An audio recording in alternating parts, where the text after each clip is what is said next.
There's something you said that upset and scared a lot of people. It upset a lot of Jews in the United States and around the world when you called the Holocaust a myth. There are people, some people I know, who escaped Hitler's reign. There is research, there are scholars who can teach you about it, and yet you've expressed doubt about the Holocaust. Why? من دو سه تا سوال مشخص پرسیدم. I've asked 2 or 3 clear questions on this.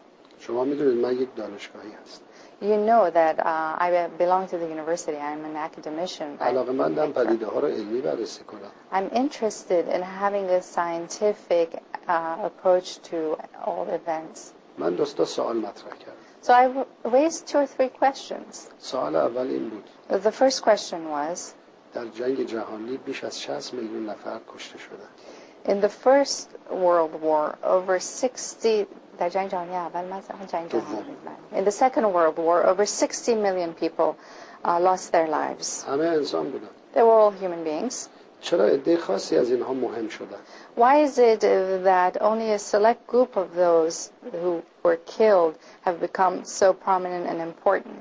Because of the difference به خاطر humankind draws between warfare and genocide. قتل حجیم عمدی شما فکر می‌کنید نسل 60 میلیون نفر کشته شدن همه نظامی بودند؟ Do you think that the 60 million who lost their lives were all as a result of warfare alone?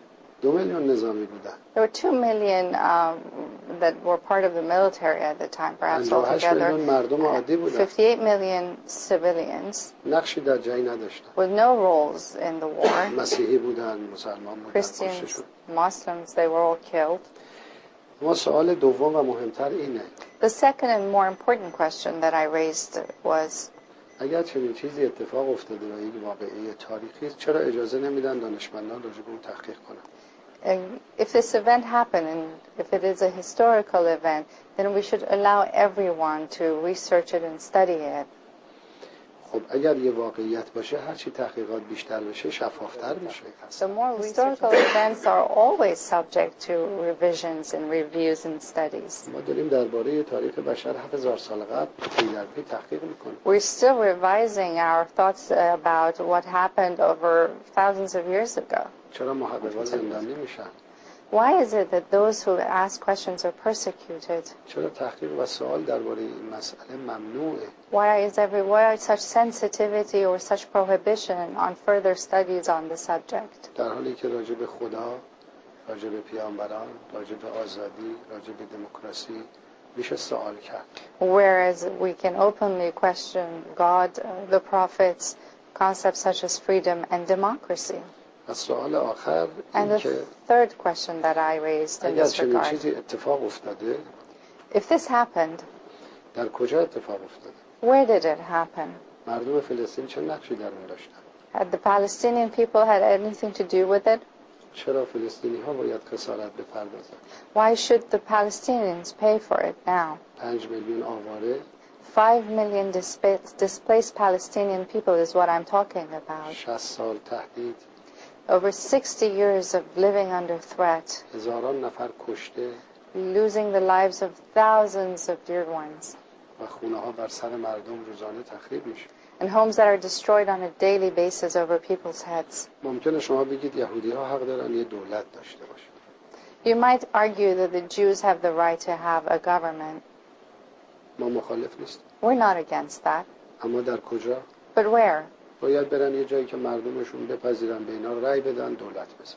At a place where their people will accept, where people will vote for them, and where they can govern. نه با آواره کردن یه ملت. Not at the cost of displacing a whole nation و با اشغال یک سرزمین. and occupying the whole territory. Is that a change in your position that Israel should be wiped away? And second, would you ever be willing to sit down with Jews, with scholars, with survivors of Hitler's camps where 6 million died? Our American film director, Steven Spielberg, is one of many, collecting the stories of those still alive who will tell you of the dead and the program to kill the Jews in Germany and elsewhere. من احساس میکنم یک نوع فرار از حقیقت وجود داره. I feel that there is a feeling of a need to escape the truth here در دولت مردان آمریکا among American و politicians, برخی از رسانه‌های آمریکایی. as well as some media here. سوال اصلی این است: The main question is, اگر در اروپا چنین اتفاقی افتاده، مردم فلسطین چه گناهی کردند؟ the main question is, if this happened in Europe, what is the fault of the Palestinian people? مشکل امروز این است، نه حادثه 60 سال قبل. This is the problem we have today, the root cause of many of our problems, not what happened 60 years ago. مردم فلسطین امروز به بهانه هولوکاست سرکوب میشن. The Palestinian people, their lives are being destroyed today under the pretext of the Holocaust. سرزمینشون غصب شده. Their lands have been occupied, اونا چه گناهی کردن؟ usurped. What is their fault? What are they to be Onaha blamed insan for? Are they not human beings? اونا حق ندارن؟ Do they have no rights? اونا چه نقشی در هولوکاست داشتن؟ What role did they play in the Holocaust? بعضی ها موضوع رو عوض میکنن. Some tend to sort of change the subject of فرض it. من روز اول هم گفتم فرض کنیم چنین اتفاقی افتاده است. From the first day I said, well, assuming that the Holocaust happened, چه ربطی به مردم فلسطین دارد؟ then again, what does it have to do with the Palestinian people? باور کنید مردم فلسطین هم انسان هم. Not at all. Nothing. احساس دارن. Believe me, Palestinian people are human beings. They have feelings. اونا هم دوست دارن در سرزمین خودشون زندگی کنن. They like to live in their own حق lands, تعیین سرنوشت داشته باشن. to have the right to خونه self-determination, هاشون در امان باشن. to feel secure in their homes, بچه های کوچیک کشته نشن. so that their small kids are not killed, زنها از داخل خانه هاشون به اسارت نرن. so that women are not taken from their own homes, آینده این اقدامات چه خواهد بود؟ What is the future of such measures?